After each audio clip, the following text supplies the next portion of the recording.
Organizing and hosting your own craft show can be quite an undertaking, but it is possible. Whether it's a big show or a smaller show, there are some things that all craft shows have in common and that you'll want to think about. I wanted to share with you my personal advice for beginning to think about organizing your own craft show. The first thing you might want to do is try to get a feel for how many helpers you will have. You don't have to know right away everybody who's going to be involved, but if you know it's just going to be you, or if you have friends or fellow crafters or family members who want to become involved, then you kind of have a better idea of how the workload can be distributed. The other thing is you want to make sure you communicate really well with them and that everybody's on the same page. Determine whether they expect to be compensated. There are a lot of times when friends or family are happy to help just for free to be involved in the process. But whatever you decide, make sure everybody's on the same page. Try to determine what each person's role will be. That might change, but make sure everyone has an idea of what they'll be responsible for. Another very important aspect is choosing the date of your event. You want to make sure you have enough time to advertise and get the word out to vendors. Make sure all your plans are in place. The time you'll need in advance to plan this really depends on you and the size and scope of your show. For example, I like to have at least maybe 10 months in advance. That's not 100% necessary. You might need 1 month for a small home show, or if you are putting on a larger show at a larger venue with more vendors and more potential customers, you probably would want at least a year in advance to plan this. Other things you might want to consider about the date are the time of year. I found that people seem more inclined to shop at craft shows in the fall and before Christmas, so winter time. Now this next one kind of goes hand in hand with the date. One can affect the other quite a bit. That next thing is you will need to choose your venue. Now, it could be somebody's house or a neighborhood association clubhouse or something larger like a church or a community center. It will depend on how big you want your craft show to be, how many vendors you'd like to invite to your craft show. Aside from the price of your venue, the other things you'll want to think about are convenience. Do they have good parking? Are there enough restrooms? If it's an outdoor event, would you need to rent porta potties? Is it handicap accessible? There are a host of other things you might want to think about. Is there electricity available to the vendors? Will it be an outdoor event or an indoor event, or a mix of both? Availability of your venue might depend on the date you chose, or you might choose your date depending on when your ideal venue is available.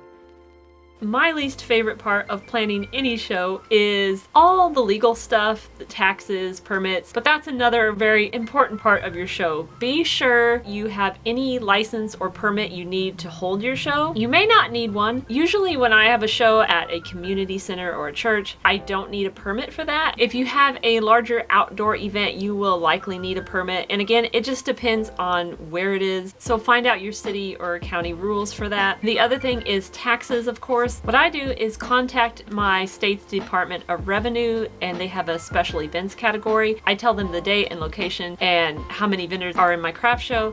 They will send a packet, and I distribute the temporary sales tax ID forms to all my vendors unless they already have a sales tax ID. In my state, you can actually do 2 craft shows without having a sales tax ID, and you just submit it through the temporary ID. Again, be sure to find out what you need to do to make sure everything's in order. And now for the heart and soul of any craft show, the crafters themselves or your vendors.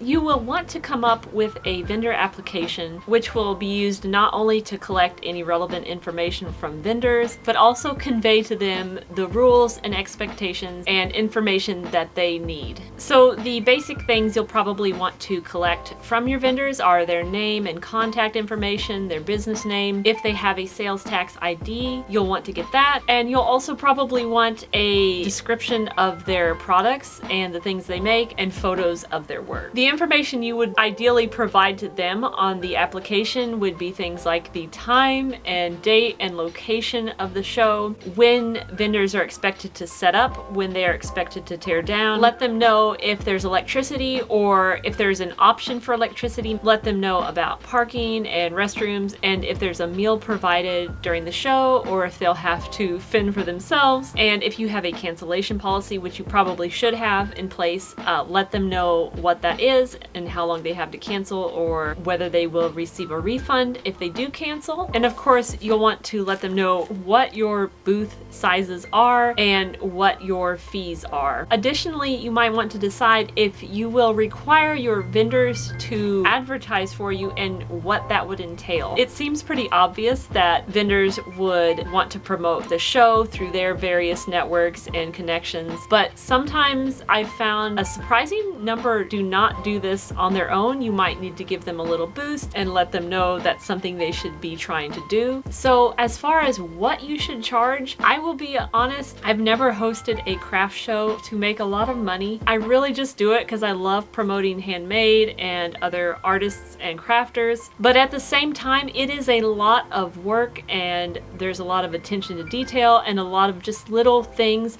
that aren't difficult to do, but you need to make sure you do them. What you want to pay yourself would be up to you, of course. Things you want to consider though while you're setting your vendor fee would be, of course, the cost of your venue, the cost of any advertising you do, and any permits. Anything that goes into the show will help determine the cost of your booth fee. And if it's a really small show, like at home or at a clubhouse, it might simply mean splitting the cost of snacks. So once you've decided on all your details and you have your vendor application ready to go, you will need to put it out there in the world. Usually what I've done in the past is I have my own blog, so I post the PDF document on my blog, and then from the craft show Facebook page or Facebook event, I direct people who may be interested in participating in the show to my blog and they can download it there. So like I just said, I did set up a Facebook page for my craft fair. I found that this is probably the most effective way for me anyway to spread the word, because again, you can create events and link back to the page or to your application, and it makes it easy for people to invite their friends, and you get the idea. It's good to have a little home base online somewhere for your craft show. So advertising.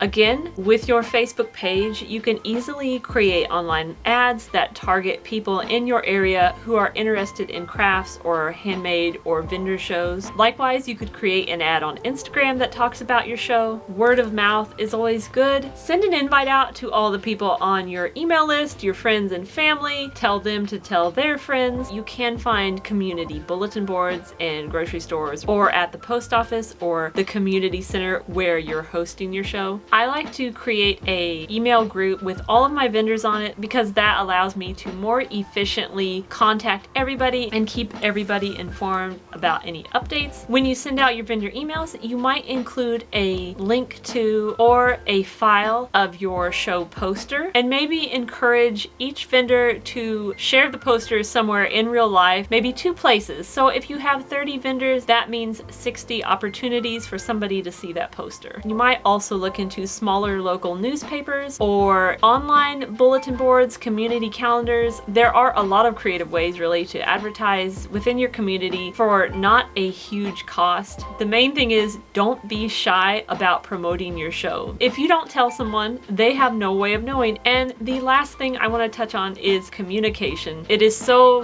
important. I have been part of events where the communication wasn't great and it's just at best frustrating. Make sure you provide your vendors with thorough information in the application. Be sure to provide good contact information. Let them know where they can either email or call or text you with any questions they might have, and be sure you answer their questions. Even if you are very good at communicating and very clear, you will still inevitably have somebody ask a question that has already been answered somewhere, either on your site or on the the application, but go ahead and answer their question anyway, because it can be confusing, especially if you are a crafter who's doing a number of shows. If I can organize a craft show and have it run somewhat smoothly and be fairly successful, I know you can too. It's not difficult, it's just a lot of details to keep in mind. I would really suggest writing everything down, keeping a folder, keeping a calendar specifically for your craft event. And if you have questions, honestly, let me know. I really mean that. Either leave a comment below or email me and I will get back to you as soon as I can. I do answer everybody. This was a pretty general overview, pretty much just kind of skimming the surface of things, but these are essentially pretty much all the things I think you need to think about. However, we did not address the topic of actually being at the craft show and running the show the day of or the follow-up. So if you would like a video on how to run a show the day of, let me know, comment below. Don't forget to subscribe if you liked it and tell all your friends. I hope this has been helpful. Thank you so much for watching.